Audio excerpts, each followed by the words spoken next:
to Secretary of State Antony Blinken, who is at the State Department. Good morning to you, Mr. Secretary. Morning, Margaret. Good to be with you. Tension is very high in the region. Are you changing your security posture? Are you pulling any U.S. personnel out of the area?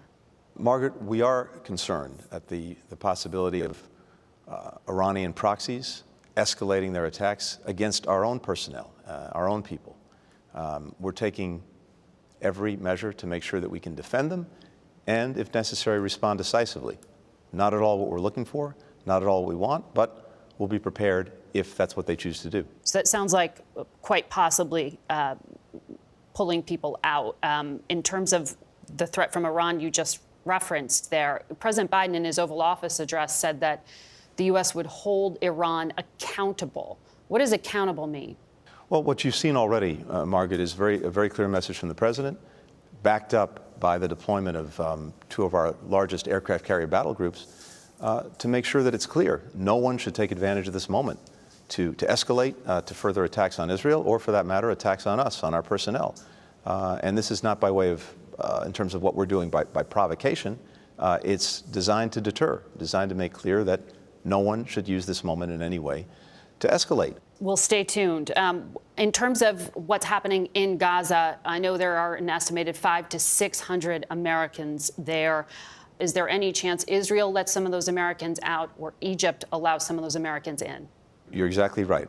And to date, at least, Hamas has blocked them from leaving, showing once again its total disregard for civilians of any kind who are stuck in Gaza. Have you asked the Israeli government to delay in order to give you more time to broker the release of these hostages? First, step back for a second, because it's important to remember what happened. It's incredible how quickly that gets lost, because it was only a couple of weeks ago that Hamas invaded Israel with its terrorist fighters and slaughtered, and I use that word very deliberately, slaughtered so many people. Again, right. Men, women, young children, babies, old people, you name it. And they continue to rain rockets down on Israel. When I was there a few days ago, we had to take shelter a couple of times because of incoming rockets from Hamas. So my point is this: no country can be expected to tolerate this, to live with this. And as we said from the start, Israel has both the right and even the obligation not only to defend itself, but to try to make sure that, to the best of its ability, this can't happen again. So we talk to the Israelis about what they're planning. We give them our best advice. It's important, as we've said, not only what they do, but how they do it, particularly when it comes to making sure that civilians are as protected as they possibly can be in this crossfire of Hamas is making. But in terms of what we're talking to Israel about with regard to their military operations, it really is focused on both how they do it and how best to achieve the results that they seek. So let's talk about how they do it. You're right to lay out just how absolutely horrific that attack was 2 weeks ago. Turning the page to what has happened during the following 2 weeks, UNICEF says 1,524 children have been killed in the Gaza Strip during these bombings. Why isn't the U.S. calling for at least a temporary ceasefire?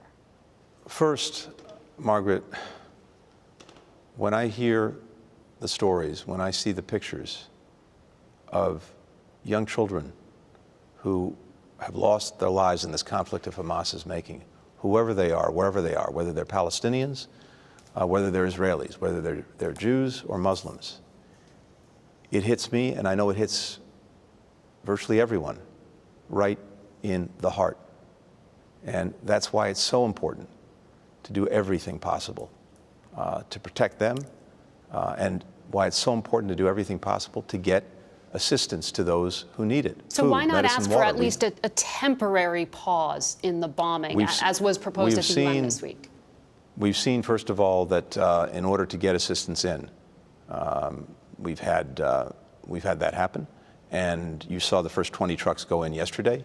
I expect more will follow today and the day after that. We want to make sure that we have sustained delivery of food, medicine, water, the things that people need. At the same time, I said something a minute ago that we have to remember. Israel has to do everything it can to make sure this doesn't happen again. Freezing things in place where they are now would allow Hamas to remain where it is and to repeat what it's done sometime in the future. No country could accept that. One of my colleagues who is on the ground in Israel and has traveled to the West Bank conducted an interview with Mr. Mustafa Barghouti, a Palestinian politician I'm sure you know. He said he doesn't understand why President Biden, when he was in Israel, did not say, enough is enough. You wanted to respond, and you responded. You killed 4,000 Palestinians. Stop. Instead, you're encouraging a ground invasion. How do you respond to enough is enough?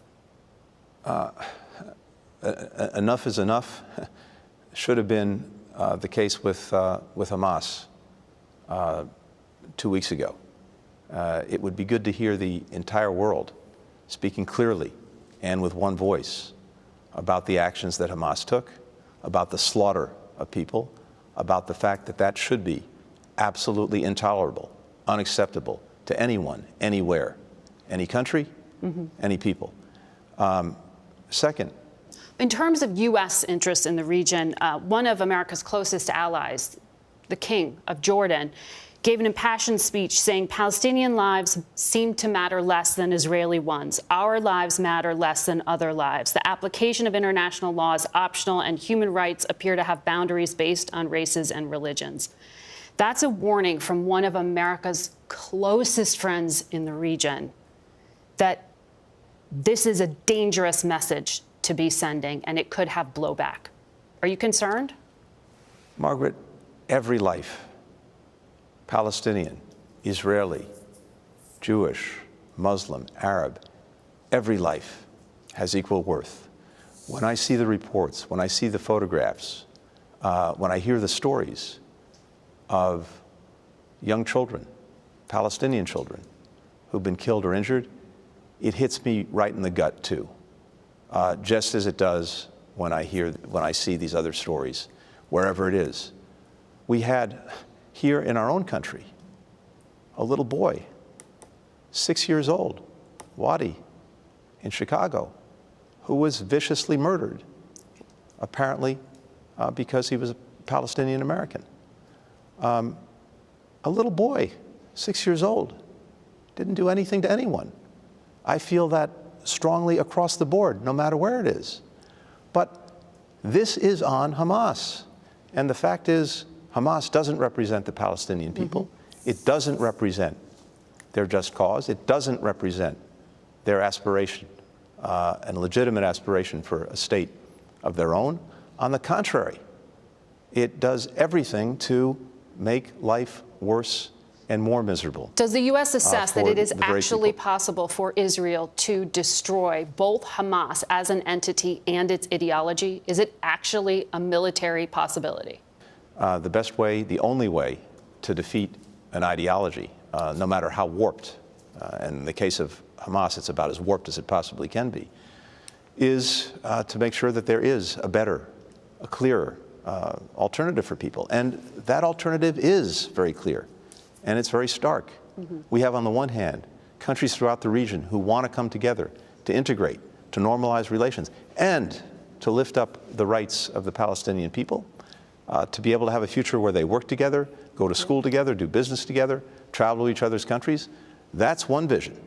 Yes. The other vision is the vision that Hamas has: death, destruction, nihilism, darkness. Now, the responsibility that those of us who believe in the first vision have is to do everything possible to make it real, so that people not only see it, but they can achieve it. That's exactly what we were working on before this horrific attack on October 7th. And that's the vision that we need to get back to. Okay. But at the same time, we also have to deal with the fact that Hamas represents an active, ongoing threat, and that has to be dealt with too. Mr. Secretary, thank you for your time this morning. Thanks, Margaret.